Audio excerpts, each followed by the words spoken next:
Joining us right now on our KTAR Newsmaker line is Dave Laird, and Dave is the Director of Training at C2Tactical. I did my shotgun training there. I got my CCW. Oh, well, there you have it. Look at that. We're both customers. We wanted to talk to Dave a little bit. He is certainly a firearms expert. In the wake of what happened last weekend in Las Vegas, there's been a lot of talk about guns, gun modifications. There is a variety of issues swirling around it. So why not talk to somebody that deals with this stuff every single day? Good morning, Dave. Good morning, Bruce. How you doing? So far, so good. I'm assuming that by now you've either seen or heard some of the reports of the type of weapons that this shooter used. He obviously had a large volume of them. I want to just get your first blush. Does anything stand out at this? Is anything unusual just right off the bat? There's a lot of stuff that's really confusing. I think all of America is going through a huge rush of emotions right now. We all want answers, and it's going to take a lot more time to get them.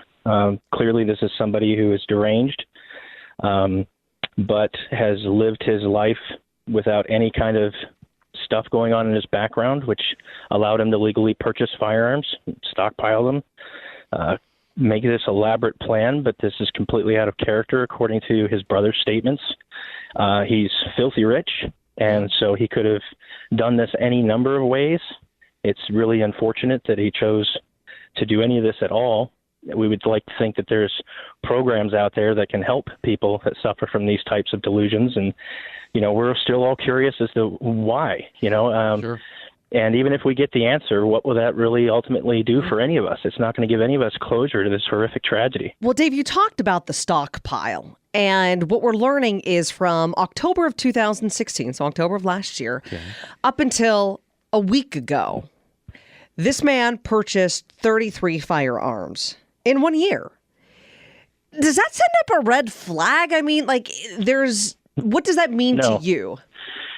It's certainly not a red flag. Okay. Being a firearms enthusiast myself, I've made a lot of purchases over the years, and somebody of his wealth, I'm sure, that wouldn't stand out to be weird to anybody, because firearms are kind of a lot like ice cream. I like to relate the known to the unknown, and you like to have one of every kind because it's a very enjoyable sport. Yeah. And I guess especially with no red flags in his background, FBI background check, anything like that, this is a good customer, for lack of better terms, somebody that buys that many guns.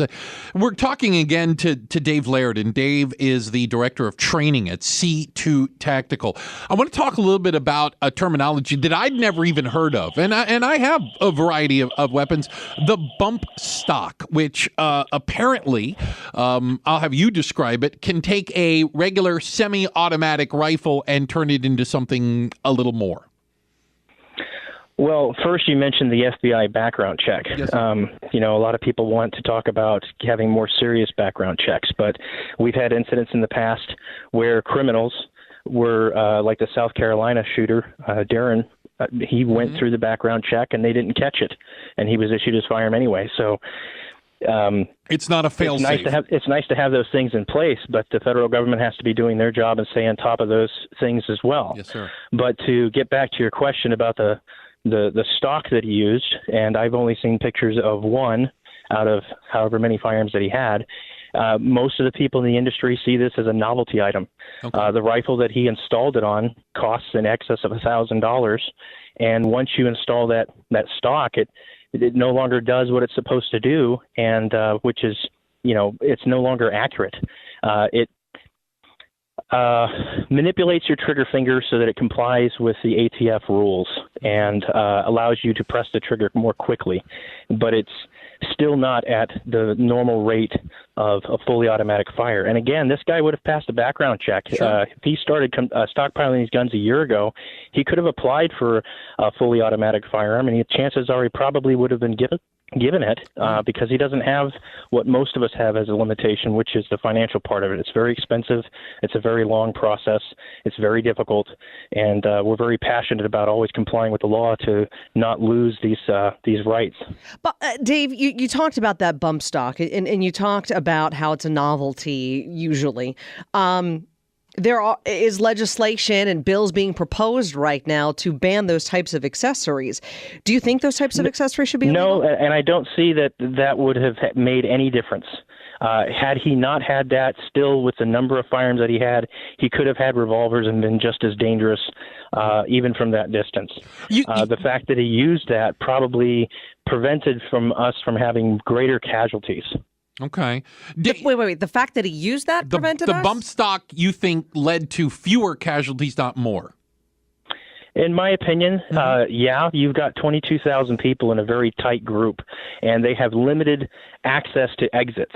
And so you cannot be very accurate with that device installed on that firearm. And so I think it actually limited his capabilities rather than enhanced them. Fair enough. Okay. And I know that the police said they found bullet rounds and impacts over a huge area, including at the airport. Literally way off in the distance. But you mentioned the distance of the shooter. If I remember correctly, seeing a graph, 400 yards roughly is how far he was shooting.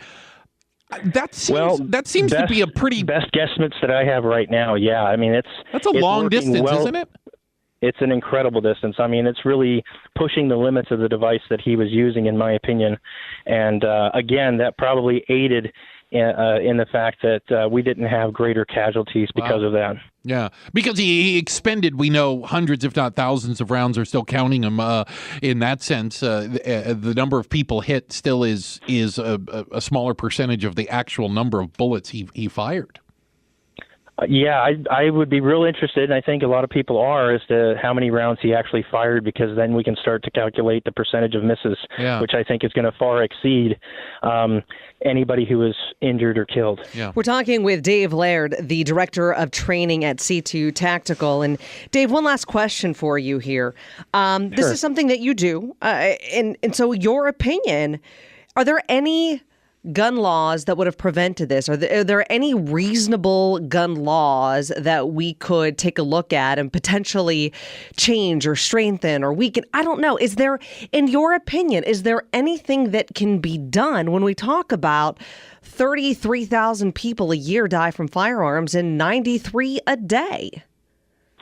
Well, those are some impressive numbers, but if you take a look at those 33,000 a year that you're quoting, 65% of those are deaths by suicide, 15% are by law enforcement in the line of duty, 17% are by criminal activity and either drug or gang related, and 3% are from accidental discharge deaths. And if you look at the remaining numbers, which is about 5,100, you still have 480 homicides in Chicago, 344 in Baltimore, 333 in Detroit, and 119 in Washington, D.C. Those four cities have the strictest gun laws in the country. Now, when you say the word reasonable, it would be reasonable to sit down with the National Rifle Organization that's been around for close to 200 years, over 200 years now, with 5 million members, because they actually understand how these devices work and figure out what we can do to make our country safer. They've talked in depth in the past about mental health facilities and being able to reach out and do more for people. And if you notice, these criminals are always attacking places that do not allow you to carry a firearm. Now, in this instance, there's nothing those folks could have done any differently, except, in my opinion, we should all take first aid CPR training so that we can start helping, as well as learning how to be aware of our surroundings, understand how firearms work so we can learn how to use our area or our situation to our advantage, and provide that much needed first aid. There was a lot of people who were there that had that training that saved a bunch of lives. Yeah, thankfully. And I think the focus needs to be on the heroes right now and not so much on this person who I don't even want to name. Fair enough. You know what, Dave? I could talk to you for hours, I swear. And we gotta get out here because we're up against a deadline. But we'd love to have you back on and chat with us about some of those things. Dave Laird, Director of Training at C2Tactical, thank you so much for joining us. You're more than welcome, and I hope to see you guys come to some classes. I'd love to spend some time with you.